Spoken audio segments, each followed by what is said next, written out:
Hello and welcome to the new Fringe podcast. This is me doing my best radio DJ impression. We're on to the second episode now, which we shot 1 hour after the first episode. So you're going to get to see the journey of the host, as we're going to be filming 13 guests back to back. So from here you'll see me on plenty of coffee, quite perky in the face, and then by the end of the 14th you'll see bags under my eyes and heading into the antisocial realm. But today we've got Greg Chipman, who is a long-term friend, so that's why I'm sort of cheating again. I thought for the first few episodes I'll get a few of my mates on, so it makes it easier to bring in this new platform. And Greg Chipman is basically the leading magician in, I want to say the area, but also in the UK. His stuff is phenomenal, so please check him out. We're going to be talking about what it takes to be a magician, but we're also going to be talking about the acting side of his life, because he's also an actor. This goes from extra work to actual credits and actual films, and we're just going to have a general chat, a catch up if you like, about all things what suit his life, because he's one of those people what are just not what you see. He also has many other avenues in his life going. Example, working for Yorkshire Wildlife Park. So let's see what Grace got to say. And is this close enough to me now? That's I like leaning in. Is this too close? No, it's actually a visor now. I think that's the one that's a bit low down. Well, they're both fine, but compared to... So I always just do this. We've got us. That's absolutely fine. As long long as you're not blowing wind into Right, yeah. Okay. Let me tighten this a little bit. Sure. So yeah, the closer it is, Nice one. The battery's up, so that means we're recording. So, how have you been then? Not too bad, mate. Not too bad. When did so was you gigging right up to COVID? Well, yeah. So I had my last gig January time. Right. COVID sort of hit. What was it? Mid-Feb. Yeah. March time. February it hit, and then March was all right. Now we're screwed. Yeah. March it sort of then started properly locking down. But I think January was my last gig for the magic and the acting and the extras sort of work. And then since then it's only just really started picking back up now. Yeah. It's opening up a little bit. Yeah, a little bit. It's still a bit of a nightmare. It's I've done no weddings for the magic yet. Well, is it still got the rule of 15 people a wedding? At the minute, the rules go up in 2 weeks. So I think to 30. It's a double. Yeah, so basically they're doubled. But then I haven't got a gig until the June cut off anyway, when hopefully everything's back to normal and we can then start, living a normal life. But do you think it is going to go back? Yeah, I think it'll just be like a normal thing, the flu is every year, where you've just got to get a booster jab once a year or something. So everyone will just be living as normal. It's just you've got to keep getting boosters. I reckon it'll be like that. A lot of people have sort of forgot about it already, haven't they? A lot of people are forgetting about it. I think it's the coping strategy, isn't it? Just get it done with. Yeah, but I just want to forget about it now, in all honesty. But yeah, it's still there. Everyone's obviously still got to do the whole social distancing thing, wearing masks everywhere you go, and it's just, give it 10 years, this will be stories to tell down the line. It'll be like... But have you been keeping sane throughout it? Well, I know you got a good gym routine, which I didn't do. I completely. Gym routine. Yeah, but the thing is gymming in a gym and then gymming at home are two completely different things, mate. It's what sort of gym are you talking about? Are you going for a run, or is it weights? Well, yeah, it was obviously in the gym. It's a mixture between cardio and weights. I don't like doing just one or the other. I sort of like to mix it, but I didn't really have any weights. I weren't putting hundreds of pounds into, especially being self-employed, into all these new weights, not knowing when it's going to open back up. So I was doing all these HIIT classes, your video things like that, because my partner runs all those anyway, so she's sort of easy access to it, and she's got all the videos. So yeah, basically just in conservatory, whacking that on half an hour a day, It's where I went massively wrong, because I through COVID, about maybe June, maybe below that actually, I just gave up running. Cause me, I used to love running. You used to enjoy running. Yeah, it's my cardio thing. You have to be tying the hair up though, mate, for running. That's going to be, I've got the bandana. You got the bandana. I got some clips. Proper look then, yeah. Right, you're going for the proper look. You see, I went to hairdressers for the week asking for it to be cut, and they didn't cut it as short as I wanted. So Yeah. I'm going in a few weeks and just want to get rid of it all. What? See what you So go? I'm going like as short as you can without actually, properly going for it. Going, But I just want to be able to wake up and be like, yeah, that's it, that's me, I'm ready for the day. I haven't got to worry about, washing hair your and hair. whatnot. So, yeah, I just want to get rid of it. So I wouldn't Fair be a enough. fan of the long hair, So especially with running. I'm going one way, you're going the other Yeah, way. you're going one way, I'm going another. No, but the last time we spoke was like when we was working that film, which was 4 a.m. in the morning. Yeah, what? No, I got up at 4 a.m. in the morning. I think you got up at about 6, was it? You got lost trying to find me, Yeah. I think. Yeah. I don't really know that I side remember of, that, yeah. I don't know that side of town well. And you told me like the film industry was still open-ish. Yeah, it was still open, yeah. It's still working, but Well, it's still been open throughout, to be fair. I mean, it's only had really like 3 months where it were down properly. But then they've just had that many sort of... there's no output at the other end, is there? Like, people are making stuff, but there's no cinemas. Like, Oh, yeah. Because you remember that film I made now, it's like 2.5 years ago now. Yeah. There was a feature-length film. It was supposed to go out. It was supposed to do a leg in London and a leg in Edinburgh. Yeah, Because yeah. Edinburgh is like my favourite place to Yeah. show films, and I want to do it there, and I want to do it in London because I want to try there. And it's gone. There's no film festival, so I can't show it. And now everything's backed I remember up. you talking about these film festivals and wanting to go down to a few. Yeah. This was like a year and a half ago. I think it's like 2 years now. 2 years, yeah. It's just completely gone. It's like vanished. Yeah. And that's what I mean. So even like the films at the top, like the new James Bond film, nobody can. It's not gonna get screened. So I mean, we had the booking ready, and then it got cancelled, and then it got rebooked to a new date, then that got cancelled, and apparently it's the end of this year now. So have you been doing any extra work throughout this thing? I've done like 1 or 2 extras jobs and 1 acting job. What was the acting job? Acting job I've told nobody, and I'm still standing Alright. by that because it's one of those weird ones. To be fair, I'm not actually allowed to speak about it because I've signed that many NDAs. Embargo. Yeah, and that many.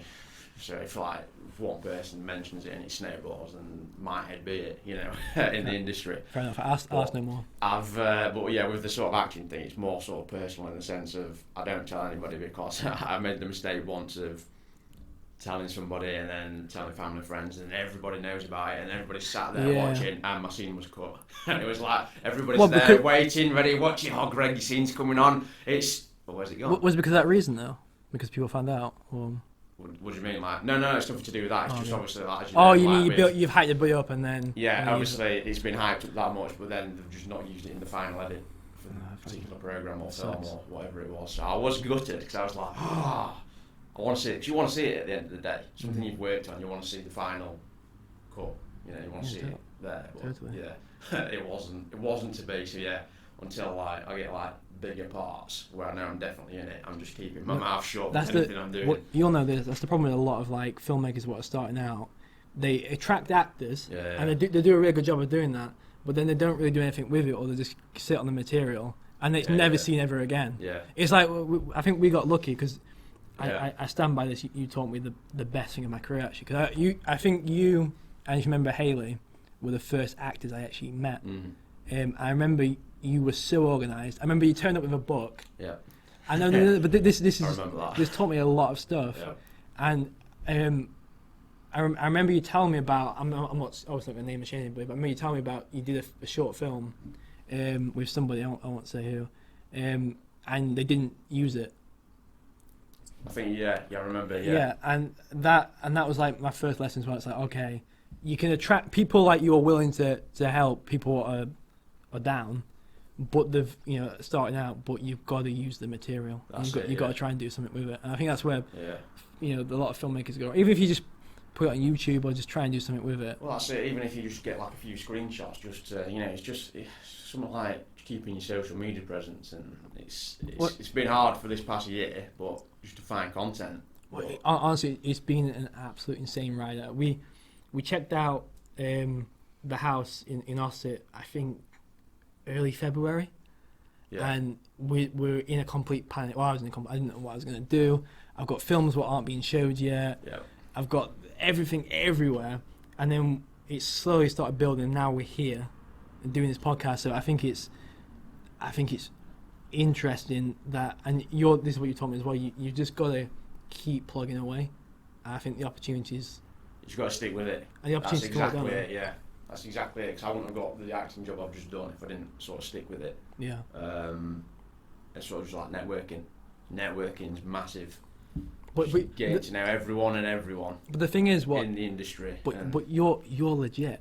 Like a lot of people will present themselves as like actors, or everybody I would meet at a film festival would say they're a film producer, and I'd be like, all right, but what have you actually produced? And they've produced nothing. Yeah. And it's sort of like a boast, because if I say to somebody, okay, I've made a film, they've got to one up me. They've got to say, oh yeah, I've made a film as well. I've done this. And when you look at their website, they haven't really done anything. Saying it to sound good. Yeah. And, yeah. So you got to weave for all those people. Yeah. So I think I was extremely lucky to find you. But that's how. Because I remember when I first sent that casting out. I mean, remember the film Chapter 11? I haven't looked at it since. This is like going back like 4 years now, isn't it? That was a while back, mate. Not gonna lie. But that was certainly a while back. But that was 7 people who applied. Yeah. On that, compared to today where I get about 700, and that's how the scope sort of works, and that's what I think you understand the most. You've got to start off really. You got to understand where you're starting off. Exactly. And then you can sort of build on it. You can do whatever you want then, really. Because I did not think I'd be doing this. Like I've kept it as a fantasy through lockdown. I was thinking, I'd love to do a podcast and I'd love to talk to people and see what's happening with people. And then I didn't really think it was going to happen or there's any shot. And then things just line up and then you're just like, okay, That's it, you got to stick with it. And like you say, if you've managed to sort of get through the difficult time of this year, and you're still sort of here now, then at the end of the day, just sticking with it. It's sort of like the best thing to do, because like the difficult bit's sort of done. It's still going to be hard. If it were easy, everyone would be doing it, and But yeah, I think difficult bits have been and gone now, and it's now starting to get a lot more interest, a lot more things are opening up, a lot more sort of freedom for us to sort of do things. It's like for me, with just approaching people, you just can't really do anything filming wise for that, and just like, oh here, handle this, you can't do that. It puts you off, doesn't it, as well? Yeah. It's like the amount of red tape. Like because I was trying to shoot a film and they sent me like a 20-page document of things I couldn't do. Yeah. And by the end of it, I was like, well, I can't do anything then because of the rules. And then you think, okay, do I break them or not? But the thing is, people are breaking the rules. You have to stand by yourself and face like 100 people who aren't happy. So it's But as long as you've kept sane through lockdown, then. Kept sane, mate. Yeah. Had a few random jobs just to keep me busy because I'm one of those people. I need to be doing something. Or you start like a shark, keep moving. Yeah, I can't just stop. It's like I thought, right. To be fair, first lockdown, I didn't do anything because I didn't think it would last as long as it did. I was thinking, 2 weeks, this will blow over. Second lockdown, third lockdown, I thought, right, let's find something to do just to keep me busy until sort of this sort of time. Which I was kind of glad I did, but I'd never go back to what I did. It was just so... What was it? Well, I did from sort of October last year until about mid-November. I think it only lasted 7 weeks, 8 weeks, and I just thought, forget this, Amazon warehouse. Oh, but is that when we have to run around and like? Yeah. So I mean, it's a good workout. I did that many steps in a day. You didn't need gym, but it's just you can't talk to anyone because of what masks and all that. You're trying to pick these parcels that are just constantly moving off this conveyor belt. There's no interaction between anyone because you're that focused on trying to pick your own things. Yeah, I hated the job, but I thought just keep me busy for 7 weeks. Is it as bad as they make it sound? Because obviously there's lots of things being. It depends what you sort of like. I like jobs with sort of a bit of interaction, a bit of not doing the exact same thing every day, and you know what I mean. Yeah, I couldn't do a slight variation. Because I was literally the same thing day in, day out, and just head down 12 hours. Like conveyor belt. That's it. Yeah, but there's that big point when everybody. I'm guessing it's the same for you. Like my livelihood's dead. It's gone. Doesn't exist anymore. And then it's like, all right, what do you do now? Do you go back to doing something you don't really want to do? And I think that was the big conflict everybody had, especially us in like the profession we're in. Because I was thinking, cause I applied to go back to bartending.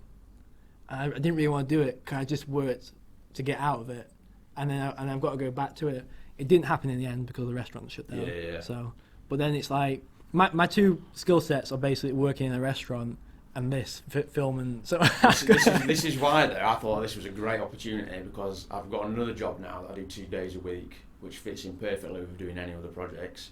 I thought, right, let's try and do something that I've never done before, no experience in, just so I can sort of learn a new skill.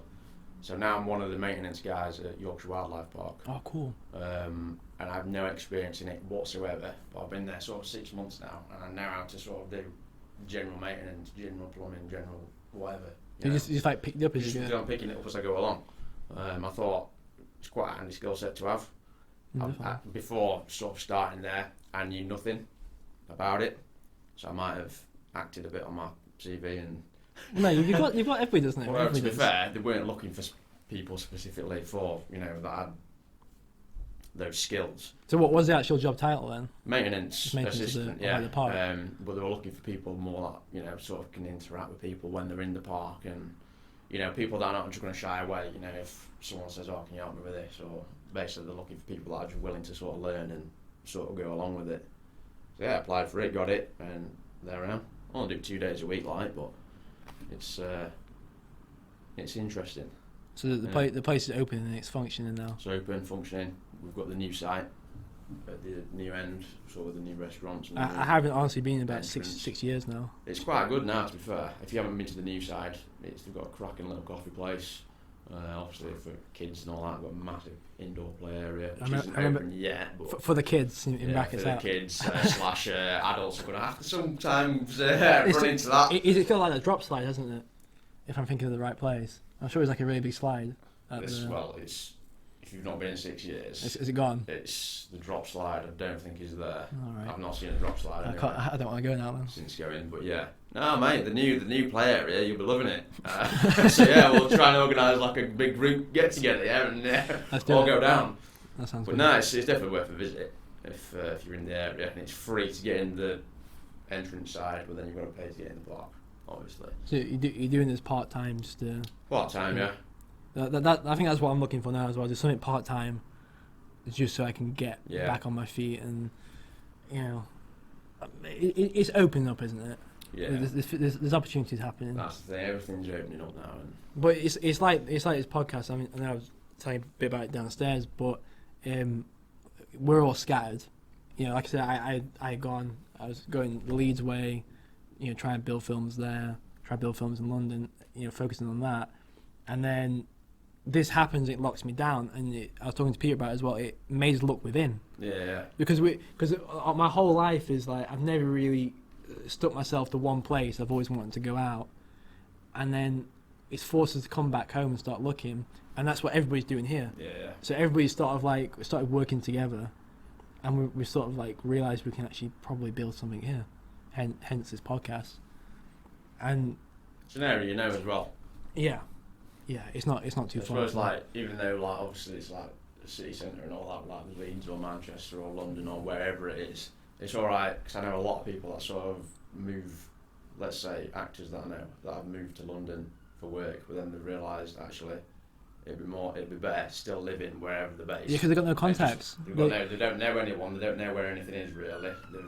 The cost of living is much higher. Yeah. It's just, And they've got, the thing is as well, most of there's like all the creative people, all the people I admire aren't actually in London. They're on the outskirts, like Cornwall and stuff like that. So there's this whole misconception that everything's been made in London or Manchester, Edinburgh. I mean, it's not. It can be made anywhere, really. Yeah. But I think that's another thing you taught me as well, that you've got to put your money where your mouth is. Really, you've got to actually do the thing, haven't you? Yeah. Like you can't not do it, and then rock up and then call yourself a filmmaker, really. Yeah. That's it. That's the game. All fun and games. So with the magic thing, what's the idea going forward? Yeah, it's sort of the magic at the minute. Obviously, gigs start July time. Starting to think about film projects, although it's one of those awkward times because like asking for permission at the minute to film in places before we actually know what's happening with COVID, it's just like a dead end. So I might as well wait for sort of film inside June time, hopefully when it's sort of everything opens back up, then start looking at possible locations to film. And then I'm basically wanting to hit the streets again, just do like a lot of street sort of magic. It'd be a good time because it'd be like everybody wanting to connect again. So I think that'd be a good time to do that. I don't know though, to be fair. I mean, it'd be good for that, but then I don't know if it's still going to be awkward because there'll be like a lot of people still very cautious, and it's going to be. I don't know if it'd be easier or harder to like get people to stop. Because we've had it in the past where people just think you're selling insurance or something. Yeah. Oh, do you mind stopping for a minute? And they just, no, I'm not bothered. Now it'd be like, no, I don't want to stop because I don't want to be handling things you're handling. What do you think is the best environment? Here. What's the best environment for street magic? Do you think? Like, what's the most approachable person? Like, if you're to target somebody that looks over the top. Can I imagine groups are good. Groups are great. It's always great to have a group where there's like a dominant character within that group. Yeah. One of those people that everyone sort of look at for confirmation if something's funny or something's good. Because if you can get those with it, everyone's sort of looking and following suit. And right, he's laughing, she's laughing. Right, let's follow suit and sort of do that. You like develop a crowd, don't you? You develop a crowd, yeah. And it depends on the environment as well. I mean, I quite like the sort of bars and sort of environment. Yeah, I think bars. Because I film with you in a bar, and I think people, because they're going out to have a nice time anyway, they're sort of ready to be approached by magic. Well, we've done some filming in the past where it's a good environment. Everyone's having a drink, having a good time. It might be like a party atmosphere. Lighting can be an issue. Yeah. Well, then obviously it's your ups and downs in it, but you always get good reactions. Well, I remember when we was filming, it just feels like another life when we talk about. But when we was filming that shopping centre, is it Escape? Yes, yeah. Like most people are willing to engage. They want to see something, but then there's a lot of people who also don't really know. See, there's the other aspect as well, is when somebody sees there's a camera there, that interests people. Yeah. Sometimes. They go, oh, what's this being filmed for? And people want to see themselves on a video just so they can. So sometimes people are willing to just help you out with whatever project it is you're doing, just because they want to reshare whatever it is or see themselves on the TV or on the Facebook, But yeah, it's. I think I'm going to wait a few months before looking down that sort of avenue, just so I know, because it'd be a nightmare getting permission. What, like permission at like a shopping centre or? Shopping centres are a nightmare to start with, because I've been kicked out of many shopping centres because I didn't realise how much permission you needed. Basically just walking in, not even in a shop, just in the centre itself, just start filming, doing a few tricks. Next thing you know, you've got security around you. Would you leave the premise, please? And just little things like that. So, but then at the Escape one, we had all the permission.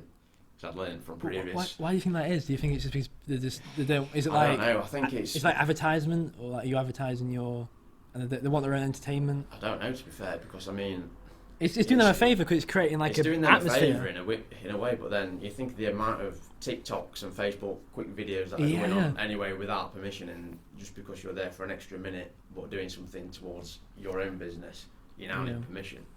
I don't know. No, that's a strange one. I don't know, but yeah, permission. Takes a while to get, but yeah. I think security guards just get bored and just want to flex on them. There is that, yeah. Security just about bouncers. To do. Yeah. Yeah, there's always a bouncer at a nightclub who just. But you can't say no, I'm staying, because then they'll be like, oh, right now, and then they'll get hands on them. Yeah. To be fair, we have had one instance where security came to kick us out essentially. And then we just started doing tricks to them, but we're still recording. so yeah, basically leave the shopping centre. Oh, by the way, before we go, do you want to see something like real quick? And we're still like videoing and getting the footage. So we're just making sure, right, if we've got that trick ticked off, yes, right, and now we can go, So it's annoying, but it's going to happen. Like you say, they want something to do sometimes. Is there like a big difference between? I'm guessing there is, from doing street to like an actual wedding. Can I imagine a wedding you can like organise yourself more and think I'm going to do this, but imagine streets predictable, unpredictable. Massive difference, because like for a wedding you need everything to sort of be able to repeat. Like you can't have too much on you. It's like for the street stuff it'd be like you do one trick and then prep for the next trick and then prep for the next trick, and then you ain't got to have everything on your person for like that one day. You just like bring a bag and bring some mates with you and have everything there. Whereas at a wedding everything's got to be like within your suit. So you've got to go from like one table to the bar to wherever. You ain't got any time at all to like prepare. You just from one to the other. Can't you like set a bag anywhere with anything in? Or you could do, but then you'd be going back and forth, and you'd be spending more time walking during the gig than you would actually, performing. What's the wedding crowd like? I imagine. Wedding crowd's good. Is that a good one? Yeah, wedding crowd's good. Because obviously everyone's had a few drinks. Everyone knows each other already. They've been with each other throughout the day already. There's usually about 100 or so guests, give or take, at a wedding. And yeah, it's usually a great crowd. Once sees a trick, oh, will you go and show so and so? Oh, will you go and show? Yeah. The sort of No, when I did at my prom, there was a magician, and they wanted him to repeat the same trick over and over again. The magician was like, I'll show you something better, and it's like, no, just do that again. That's the thing you get asked a lot is, oh, can you show me that same trick again? The thing what always I know it is, it's just a reaction because I probably done the same. But when people say, oh, tell me how you did that, of course the person's not going to tell you. You ruined the whole thing. Yeah. Oh yeah. Everyone always asks. You got to try at the end of the day, haven't you? You might as well ask. But yeah. No, but I like that mystery of not knowing. I think. Yeah. It's sort of like I do in my head try and work out the things you do. I'm not gonna lie. I've watched some of the videos back. I think because I'm filming, I'll be able to see something what somebody else won't, but I don't. Yeah, that's the thing. And I try and watch it back and think, okay, how's he done that? But this is a nice thing. That's why it's magic. This is a nice thing of not knowing. Yeah, that's the point of it at the end of the day, and it's sort of that feeling of, being a kid again, so to speak, because everyone says, how's that done, or it's just like, even if it's just like 5 seconds of wait, what just happened there, and then you just get on with the rest of your day. It's just Have you had like a really insane reaction where somebody's just like thought it was like voodoo? Yeah, to be fair, it wasn't in the UK. It was whenever I go away on holiday abroad anywhere, I always make sure either family or friends or girlfriend or someone is there ready with the camera. So if an opportunity comes up, I'm like, right, just start filming for me, please. It was in, I don't know where it was. I saw you in Miami doing something. Yeah, I was in Miami. I think it was Bahamas. Nassau, I think. And I was filming to like a couple of the guys in the shop. It's just a trick I do at every wedding. I've done it quite a few times, like in the street, and you've seen it all before, but for some reason, like the American sort of audience and those abroad, reactions are a lot more ramped up. Yeah. For something so, I won't say simple, but for like a polite clap I'd get over here. Yeah. For them to be like, all guns blazing, like, show me again, you know what I mean? Like proper going into it, and like, I think sort of Bahamas crowd were really good for that. 'Cause I don't think I think it's because they don't see a lot of it as we do. They might have like the odd one or two magicians. I think they're quite a spiritual culture as well. And that. So obviously something they see, they might relate to something like that. And I might now be somebody's god. So, take it. It's all of that, but so filming in the States, they do. If you get the right crowd, the reactions are great. Yeah. A magician you watch over there when they do like a street magic, they get some insane reactions. Yeah. You feel it. We need a filming tour in the States. That's what I was just about to say. That's basically what we need to organise. Route 66. We can go Route around. 66. We'll just stop off at all the points and just deck of cards. That's all we need.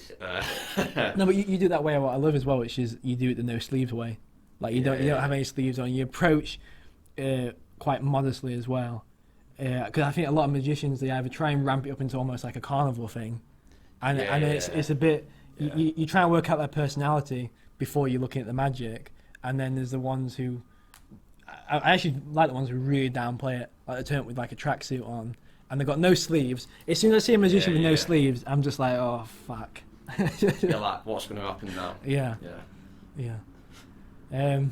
So yeah, you're back on your feet with the magic then. Back on your feet with the magic. Yeah, I've actually just started because I had about 5 months where I did nothing. Did not pick. Did you keep practicing throughout the for other than these 5 or 6 months, which were like midsummer of last year, I didn't pick a deck of cards up, and I thought I'm just going to wait until I know things are starting back up, and then so I'm basically having a mini break from the magic. But is it something you could lose, or just keep going at it, or like if you was to start? For like the first week back, let's say we're shuffling a deck of cards, it might have been a bit messy, but it's like riding the bike. You pick it back up. You pick it kind of back up straight away. And obviously all your effects you just sort of relearning and you kind of instantly get it back. Have you been developing anything? Yeah, so I've got quite a lot of new tricks on the go at the minute that I sort of want to get streets with. You go for the big tricks. I remember that Easter egg one. The Easter egg. I don't know, that's like one of the most talked about ones I've got, the Easter egg. Well, no, I remember because I think I helped do a bit of it, didn't I? Yeah. Because we was filming in a cafe not too far from here. I remember. I think it's just over the road from here, actually. Yeah. Yeah. Cupcakes to love. Yeah. Great cafe. A nice plug. Yeah, nice plug. I know the owner really well. She's spot on. And yeah, known her from actually wedding fairs. Actually, she used to do wedding fairs.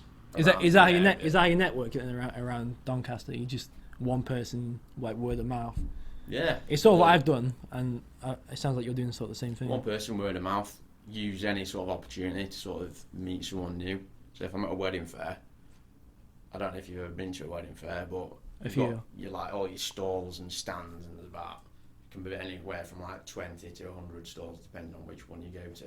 A lot of people will just stand behind their stall all day. They'll have the snack box and all that. They do the business pictures. I'm probably at my stand for about 50% of it. The rest of the time I'm just walking around talking to every single stand. Just getting to know them a bit. Oh, here's my business card, have you got one for you? And then you sort of get to know people a lot better rather than just standing and keeping to yourself. So by the end of it, I know everyone in the room, and I'm now going to add them on Facebook. Can you sort of tell? Can you sort of tell who's legit and who's not? I'm just at that phase now where I'm just starting. Well, some people they'll say, okay, I've got this startup business and it's going to do this, and then you start talking to them and you realise, okay, they haven't actually got that startup business, or there'll be like a film producer. The film producers now are like gold dust. Like they're very hard to get hold of, and I have like 10, 11 want to message me, and I'm like, all right, cool. It feels like they know the idea what I'm trying to do, and then it turns out they're not really like that legit.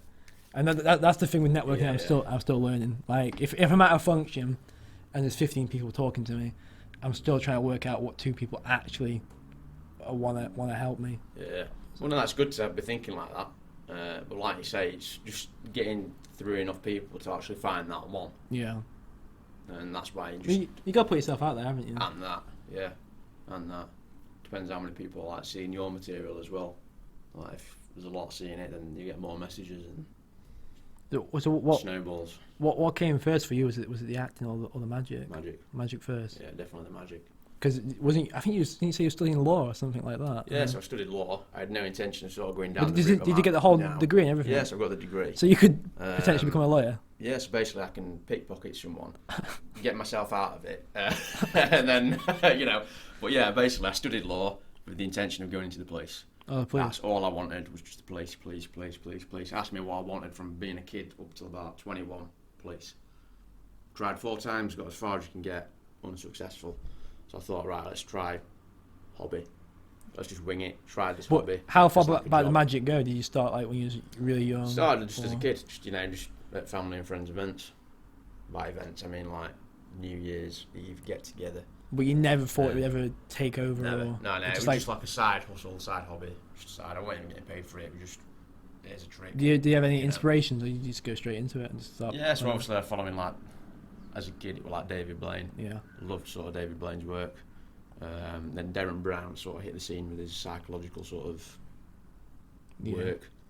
Then obviously there's the Dynamo and there's other guys that you won't have heard of, but you just sort of start following. But yeah, I mean, obviously I still look up to all of them and the sort of work they do. Is the magic world a bit like the film world, and like there's like a lot of fringe magicians what I won't have heard of but are really good? Yeah, and sort of like on the you probably will have heard of some of them because depending on what they've done. For example, if I said Chin Lim, you might not have heard of him, but he won America's Got Talent, so you've probably seen at some point a video of him doing card tricks and all that. But you just wouldn't recognise the name, so to speak, if I just said it there, But yeah, there's a lot, like you say, that magicians know about that, but others wouldn't just recognise the name. So when you came out, you done the degree. Was it like an instant thing, like you just don't want to do that anymore, you just want to do the magic? No, so I've been trying, when do you finish your degree? About 21, I think, innit? I'm not sure. About 23, I think. Yeah. I think it's 23. Yeah. So, I finished 23, isn't it? I finished at 21. So I was at 18 to 21, so I was there 3 years. 23 was when I sort of gave up with the idea of the place. And yeah, just did it alongside with the jobs. What was the starting thing? How did you start getting yourself out there? Did you do like did you start doing it? First wedding fair, actually, Castle Park Rugby Club in Armthorpe. It was like the first. No idea what I was doing. But did it go well? Just rock up, Didn't get any gigs, but you know it was. So I don't know if that means it went well or not. Probably not. But yeah, I rocked up, obviously over the top because I didn't know what to have as like a stand table with all this like an altar things on, and I had a TV, that a little video I created, and it was a bit OTT for what I needed really. But yeah, sort of did that. Thought, oh, let's try and do a few more. Did a few like free events. A lot of people come to you when they know you're doing free events, then they pass their name on because everybody wants a free sort of supplier. Did a sort of few free events just to try material, see what works, see what doesn't. How long does it take to build like a show? If you're building material, is it like a 6 month thing or is it just a 1 month thing? A show as in like an act for like close an up. act, yeah. There isn't a time limit on it really. I mean, if I was sort of teaching you here and now, I could probably teach you within a couple of hours. If I engaged. If you could sort of do what I was telling you, for example, shuffle a deck of cards this way and hold the deck this way and do this particular move. If you just clicked and you could do it straight away, I could teach you in a couple of hours to sort of do a 2 hour sort of run. But is there like levels of like well, there obviously is levels of secrecy. Like I won't say there's like levels of secrecy, as in like we're like proper deep with this now. Yeah, well, obviously, like because I do see like classes to teach people how to do like amateur magic, but I'm like they're not going to teach them like the big tricks, are they? Like they got. You say like the big tricks, but to do the big tricks, you need the amateur stuff. So like obviously you can't sort of drift a car unless you can drive first. You know what I mean? They're not going to teach you to drift if you're going to be stalling all the time. You know, like in a car. It's the same with the magic. So they won't sort of teach the big tricks until you sort of know the basics, which is probably why you see all that, because anybody wanting to do the big tricks needs to know the small tricks first. Get the groundwork done. So to speak. But yeah, once you sort of know the groundwork, you can sort of relate it to any trick in a weird sort of way. But in a complete good way. Now I mean this. It just feels like there's like the top magicians aren't going to share anything. I think that should probably how it should be. I think if you're going to get in that position to do these like tricks, what nobody. Oh yeah. So obviously you should keep them secret. Yeah. So when they do the big tricks, obviously there's about let's say 15 or 20 people that know how it's done. Because obviously it won't be just when you see Dynamo do a trick, it's not necessarily Dynamo that's come up with the trick. Yeah. There'll be someone on his team that have collectively sat down, like a group of 10 magicians, go, how are we going to do this? And then they'll come up with an idea. So they're all like magicians, you think? And then because obviously if you watch the credits after every show, you'll see a list of about 20 magicians. You'll not know the names. But why wouldn't they do the tricks themselves? Is it like? Because they just haven't got the publicity or the fame, or because obviously Dynamo is the one that's got it. He's the one that's been plucked out of that, thing. So he's got it, and if you can't get to it yourself, you'd want to work with those at the top. So obviously, Yeah, but the thing what I love about David Blaine compared to Dynamo, David Blaine just feels completely natural, and I think Dynamo sometimes his tricks are that crazy, they feel like special effects. But I just like that. I do like Blaine's sort of. It's just so simplistic, but they're really big tricks. Yeah. But they're so simplistic. Yeah, it's I like some of the things he does as well. I mean, I would not replicate it myself. Oh yeah, well he's more like more of a performance artist now, isn't he? Yeah, it's just crazy. I mean, I went to see his live show whenever that was 2 years ago. Yeah.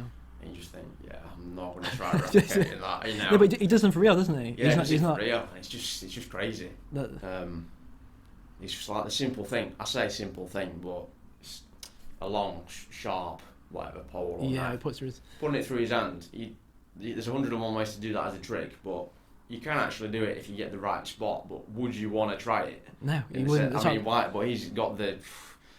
But he does it for real. But if he gets the wrong spot, his hand's basically gone in the sense of he'll lose mobility and all that. But I just wouldn't have the balls to even start with something like that. No, I don't think you have to. No, it's crazy. I wouldn't do that. I mean, it's got to catch up to him. Surely the amount of body weight he loses and puts back on. Well, he goes to the gym regularly, doesn't he? He's a big guy. In the sense of that. But you keep yourself in shape because you've got a good organised mentality, where you keep yourself in shape.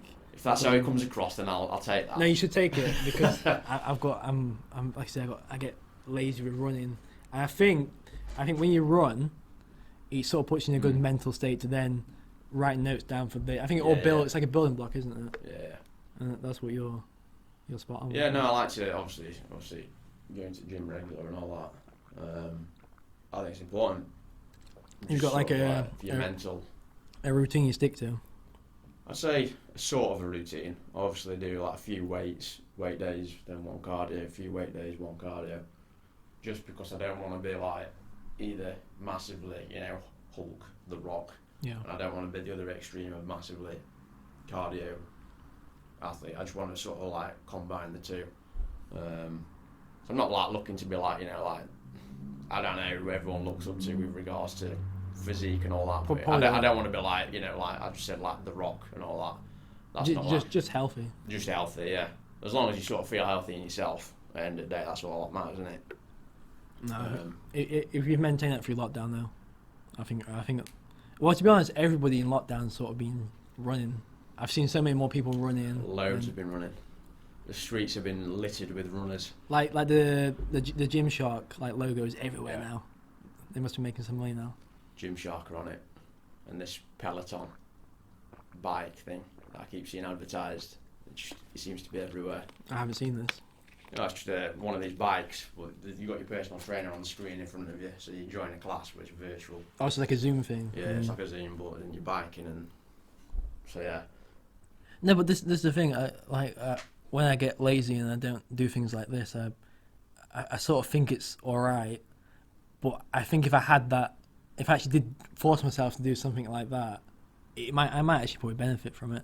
Because I've been spending so many times just like days just in the house editing, writing, and I think I'm working. I think I'm doing all right. So I sort of ignore the running side of things. But I think if you actually do keep on the exercise, yeah, I think you just need to sometimes kick yourself and just force yourself to do it on the days when you think, nah, I'm not going to bother today. Yeah.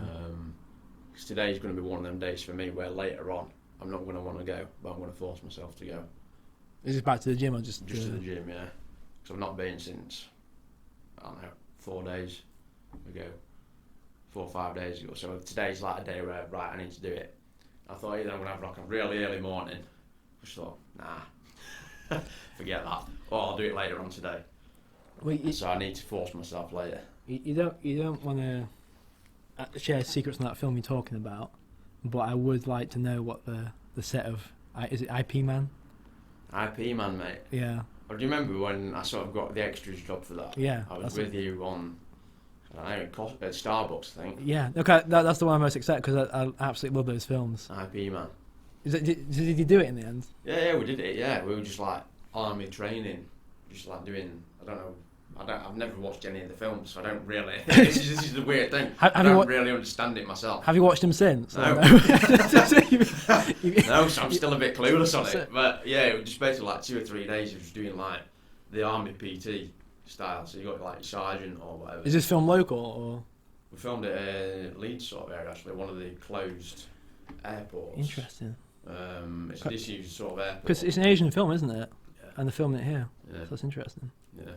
So yeah, but that was a good few days actually on that. It was tiring because it was basically like just gym workout after gym workout after gym workout, you know. What's been like your favourite extra gig? Like what's been the one what's like... Favourite extra gig? Yeah. The one what's you've been the most proud of or... I think obviously Peaky. I liked Peaky. I still haven't seen this yet. I think I like it. Series 5 of Peaky. Just purely because they gave me the Peaky haircut. I just thought, yes, I love it. Everyone hated me for it. But like, as in like, I showed my parents, what have you done to your hair? What is the Peaky haircut like? Peaky haircut is nothing on the sides, so it's like T-skin. Yeah. And basically the same length as it is on top of mine now. So it's just basically like nothing to a lot. So it's a bit of it looks weird, but once you sort of get used to it, it's to be fair, there's a lot of people doing it nowadays anyway. Isn't everybody that show is supposed to be a bit of a bastard? Yeah, like they're all it's a gang. Yeah, they're all sort of gangs. To be fair, that's why it's called Peaky Blinders, because they've got razor blades in the peaky caps. I was reading through your extra list and there's some insane credits in there because you did something with David Silver. the football Silver, player. yeah. So yeah, that was the sort of magic side. So I was booked to do one of his Instagram posts or Twitter posts, because he's known as, I think his like nickname within football is something like Magic something. Or, Yeah. I don't know what it is. No, he's an absolute phenomenal player. Yeah. I know he's a good player. He's absolutely like perfect passer. As someone that doesn't watch football, I'm sort of take it from me.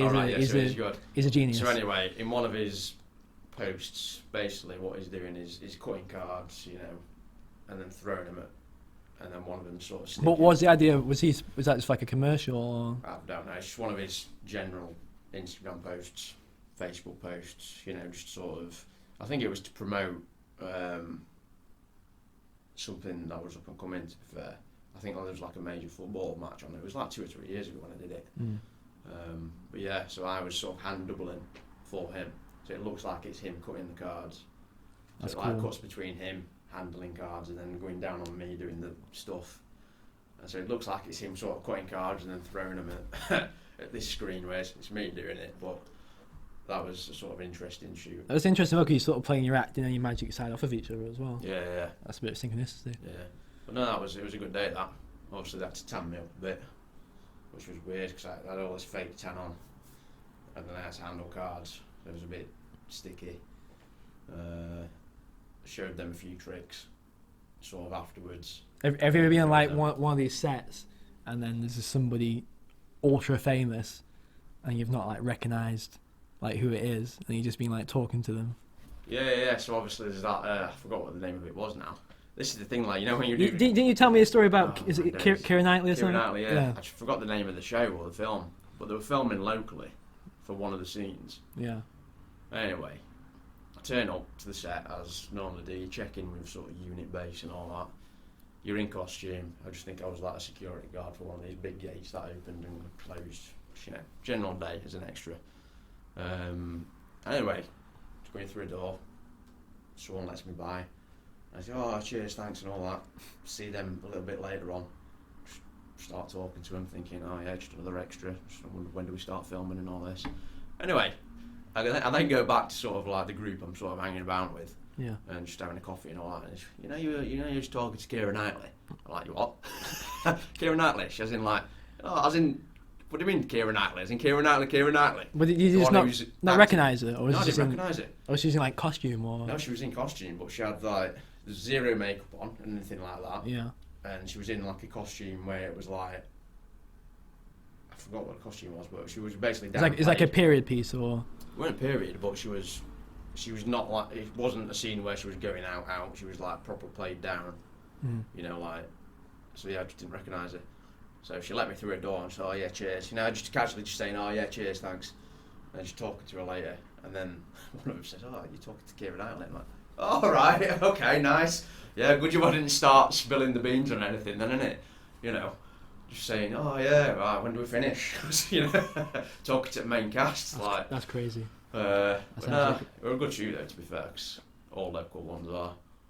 Do you think extra work's good for like an actor to just get?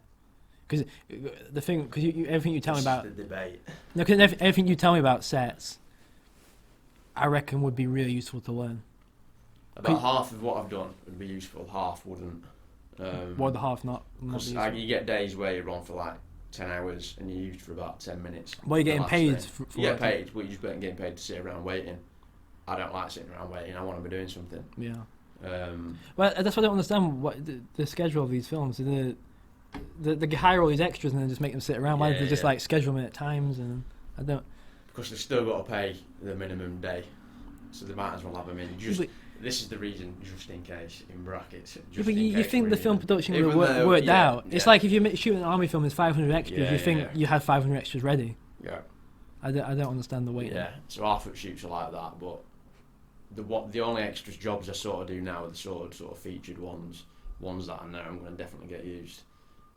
Can you tell now? Or you can tell, and on your sort of job description that comes through. What would be something to look for? Let's say, we're after 3 essays, as they're now known as supporting artists, because supporting artists got a bit, I don't know why, bothered about being called extras, even though that's sort of what we are.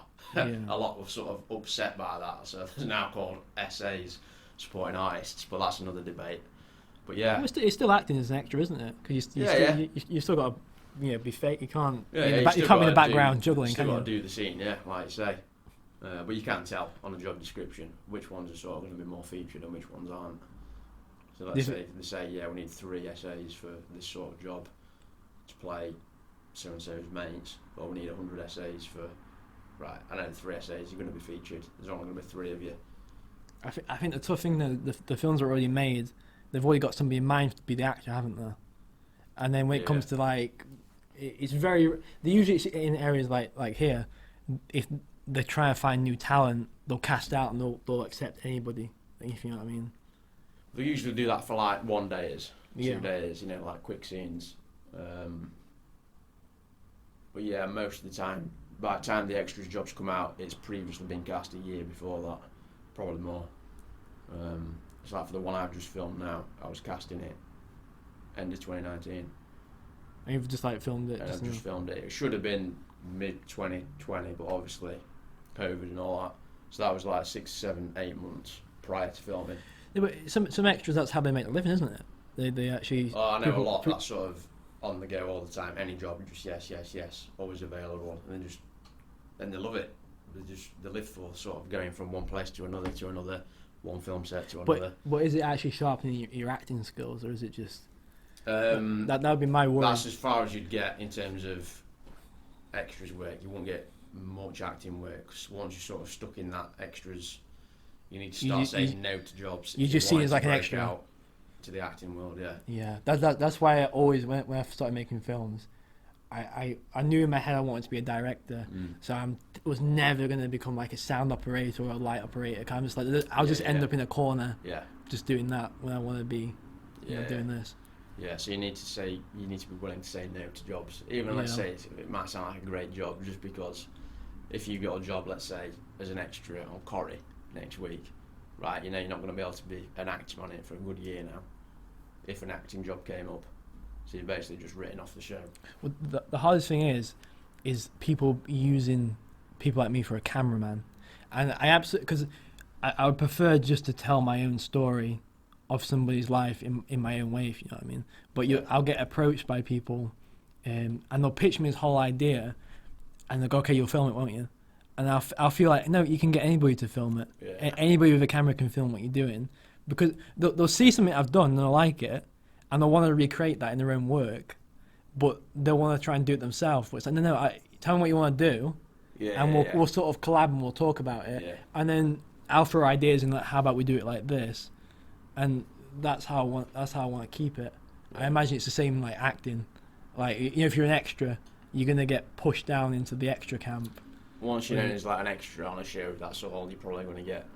Yeah. It's like say extras, and then because you're in with the agency, extra, yeah. That's all you sort of get, and you're not going to get much acting work if all you do is extras work, unless it's sort of like flipping a coin there. Because obviously I was just an extra for like say 3 or 4 years before I started getting the acting work. But I networked with everyone and anyone to try and find out how to get acting jobs. You're right now. You're a different breed. On every set, and that's what I mean. It depends how you look at it. So if all you wanted to do is extras work, then fine. But if you wanted to sort of break into the acting, then get to know the people. Not other actors. Other actors aren't going to get your acting jobs. It's casting directors. It's those that cast it. It's those that make the show, so to speak. Well, no, it's like when I was shooting that film in the woods. It's like, obviously I know you're the first person I'm going to message. But the other thing what is really important is not only the first person I'm going to message, but you're the most professional. And I know you'll do it and you'll be on time. And, I think a lot of actors that don't learn that discipline, they can be a little bit flaky. Yeah. And it's like, if you really want to do this, I think there's that it's more in this area, but I think actors feel like if they do something like this, it might not end up anywhere, but it might end up somewhere. That's the thing. Like you don't know, you don't know who's going where, do you? That's exactly the thing. Yeah, that one thing you think, nothing's going to happen with this. Is the next, No, but it's all the reason I'm sitting here now is breadcrumbs. Like this is how deep this goes. So I was doing some readings in lockdown of some of the books I've read, and Peter got an email, which I think was meant for me, and then I didn't look at the email, and I thought, okay, I replied to it because it was to do a reading online. And then I did that reading, and it went well. I liked the people, which are the people here. And then a couple of weeks later, I thought, you know what? I'll message them back and see what they're doing. And then I found this whole hidden network in the area. So that's what I mean. It was a complete chance. If I didn't message back, we wouldn't be here now. And I didn't even send that on to you. yeah, if Peter hadn't even sent that on, that's how far back this goes. Yeah, could have just been lost in email world. Yeah. So you can thank me for that. Yeah, we'll take it casual now to end out. We got the 5 minutes with Sophia. We did Wrap up. yeah, we did 15 minutes because this is her eco shop. Try some body butter. Yeah, this is our side business. The side business. And we're using this as a sponsor because we're being a bit cheeky. Okay. But yeah, which one? That one. This one. All right. Here we go. What am I doing? Just diving. Dive in. Diving straight in. What am I Yeah. actually doing? It's just body butter. So just rub it onto yourself and see what you think. You know what? My girlfriend would be absolutely loving me for this right Here we now. go. She's always proper having a go in. Use some moisturise. Yeah. Yeah, guys don't moisturise. See, It's not a guy thing. Oily, aren't you? What's the? Or shall I tell you the fragrance? Yeah, what do you think? Let me rub it in. I think it's really thick. You said that. Yeah. Alright, stop trashing it. Look, we've got to be authentic, haven't we? I'll tell you this. Tell you what, it's got a hint of. Go on. Oh my days! It's. I don't even know what's in it. Oh, just give me a minute. I know the fragrance. I just can't think of. There's a lot of orange in it. Yeah. Yeah. Yeah, I knew the fragrance. It Or- was really orange and what clicking, then? Yeah. Orange and mint. Orange and mint. Yeah. That's quite a nice fragrance. That. Yeah. Orange. Yeah, I knew it. You know when you know it, but you just can't process. Oh, I need to get a picture of me doing this because she'll be all over it. She's there. This is Greg. we got up here, so you can clip that a little bit. Clip a little bit. Yeah. Proof, yeah. Proof. Sweet. It is a bit thick though, I'll give you that. I probably should have put less on. Yeah. So I'll rub it on the arm. Yeah. Get your elbows in. I'll get the whole. Let me just get it all rubbed in. Full on body rub. If we can get everybody to do this now, that's like a promo for every. Yeah. That's a lot of promos, isn't it? Turns out that's the bad batch and it's got lead in it or something. It's got chemicals in it and break out in a rash. I've got insurance cover. So yeah, this is our. I think we'll do it like this. No, you can keep it going for a little bit. We'll just. When guests come in, we'll just keep it really chill, and then we'll have like a fade out period like this, just because. Let's the wine air a bit. Get quiet Yeah. until no one says anything for 5 minutes. And alright, that's a good. What time are we on now? As in time or time? It is in time because I've got to get Greg finished by 12. Quarter to 12. All right. That makes so much sense, you know. Time or time. Time. I got what it was meaning. What time is it? The Time. actual time. Time or time. Or time is in how long we've been recording? How long would be, well, no, you answered it. It's fine. 58 minutes. 15 minutes, perfect. I guess Sophia's was about an hour as well. Look, Fine. 55. I'm looking for about an hour for each one. Yeah, you're not got enough, mate. I got what? You got a clock inside your mind. You're gonna have to have one of these nice 5-minute intros. You Well, know, with the music and I don't know. Yeah, we are going to do like a little ident thing. We're going to shoot some shots of Doncaster, and then we're going to have that as like the I open. think even just clear the desk of the people and bottles, have like a shot, just of the window and stuff. I think setting up the desk. A shot of somebody putting a coffee down on the desk, Stuff like that. and somebody turning the lights on. And you get the flicker. The flicker. Did you see me look up halfway through? I was like, you were flashing. I'm like, so I look up and I see it I flicker at looked at light. myself and I'm Was like, it doing that earlier? I was like, I didn't notice shit, that. that's not on the camera, is it? And it's not. It's not flickering. No, it's good. I like it now because it's like the starting place, I've isn't shot it? of that. So No, but- authentic. Yeah, it's like Yeah. I've shot of the hole in the ceiling. it's like bare bone stuff. Really set it up as a horror film. Get a shot of the carnage that we caused things. Yeah, we had to take a table from downstairs to upstairs, It's Right. extremely heavy. and we ended up putting a hole Yeah, I in the roof. imagine it is quite heavy. It's not actually. I think it's just cumbersome, isn't it? Yeah. Trying- Cumbersome. There's a word. I'm assuming legs fold in. No. Beautiful. No, because they're like, oh, we'll get the. We got it fucking halfway up the stairs as well, and then Aaron was like, I'm not sure we're gonna get it all the way up. Let's I put couldn't it be- back down, and I was like, I couldn't what bother with the it. Because fuck? I was setting up the Yeah. laptop here and just like, alright, let's plug in the mics and get things set up. And they're taking like 10 minutes to get this desk. I'm like, it's a folded desk again. So eventually, like, Aaron comes up and he's like, oh, I don't know what we're going to do about the desk. It's like, why not it? You know, surely you got a collapsible no, it's fucking this thing. He's trying to carry this upstairs. So I'm like, No, it's a good desk. and then, like, we're going to have to fucking take this down from you. We're not. They said we can leave it here. Thank God for that. We're gonna pushing it all into the corner. It's a nice spot for a desk though, not gonna lie, with window being there. That's what I mean. It's perfect. Because It is. I was saying to Sophia how nice like this room is because you go past it on the bus all the time. Yeah. We've been going to college and stuff for what, like 6-7 years almost. Fucking passing this building thinking it always looks so empty. What's in it? And it's all this. And now we're in it. It's quite strange. Yeah. It's a good spot really. It's not Yeah. far from anything. Like I say to you, I never knew about this sort of building. no. It's one of those buildings you look in for like split seconds. Like, wonder what's in there. 'Cause you Yeah. never see anyone in. I think the Spurs team saying the old building was like somewhere that way, 2 minutes that way, and then through COVID they ended up losing it, and then they've come here. But I like it because it feels like I said, like everybody's hiding together in this little. Now it feels like an artist retreat, doesn't Yeah. it? Because like nothing's like permanently stapled down. No, There's small desks and they move stuff all around all the time. Yeah. it's very lapsed rules. But it feels like anyone could like quickly pack up in 5 minutes or pack in. I quite like it. It's like, you know, not permanent, you know, understated. We can set up a podcast in an Yeah. hour and we don't have to pay again. Yeah, we're gonna do this as like a reoccurring thing. We're gonna try and turn it into a weekly thing. So if there's big ideas you want to plug, Okay. because like I said, that hopefully we're going to get this into quite a few platforms. Because we'll not even necessarily have to. Yeah, halfway through, or Yeah, this I one. think if you could talk or not, whether you've got sound on. Nah, we're sort Oh, of yeah. just finishing. Oh, all right. Bye-bye. Leave that away, yeah? But yeah, the good thing about the platform, of course, the first two right now have been pretty smooth because, of course, we know Greg and we know Sophia quite well, and enough to be comfortable and talk about them. Yeah. But if we can keep this kind of same energy throughout, like I felt things were pretty goddamn natural first two. I didn't feel like any like awkwardness. You guys were just talking, and Aaron's got a natural flair for some good questions.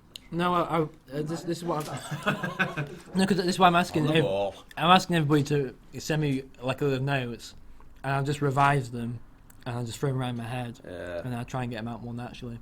But Yeah, I noticed with the well, you accidentally bumped into someone. Not it's like yeah. I know exactly what you're doing. that here. was fucking slick. Come on, that was professional. Oh yeah, it was. Yeah, I know exactly what you're doing here. But it's good because it felt natural. No, because the thing is, From my point of view, I didn't really the thing is, I know, That's good for I know the answer. I know the answers to everything that's happening, Yeah, but you just got to play a bit dumb. Feels like you Yeah, it's say good. things differently each time when you ask them. Yeah. Because the camera's on, it's being recorded, you might have more detail or maybe reveal something else. I've got some different methods for people I don't know too much. I'm gonna go a different approach. I'm gonna go for more. Like yourself. The people. Get a mirror. The people I don't know too much, I'm going to go for more personal questions, just like asking what they've been up to, Who had yeah. why you got a pint. And then for the people who I know the most, you can sort of jump straight in. But the thing is, you just don't want to. You don't know how deep you can go, so you don't want to really offend somebody. That's the only thing I'm cautious of. No, but these first two like interested in the way of like it's like really just two people talking about stuff they have a passion about or yeah, it's interesting. Some stuff comes up like Sophia. Pretty, Yeah, Sophia was talking about the vet world.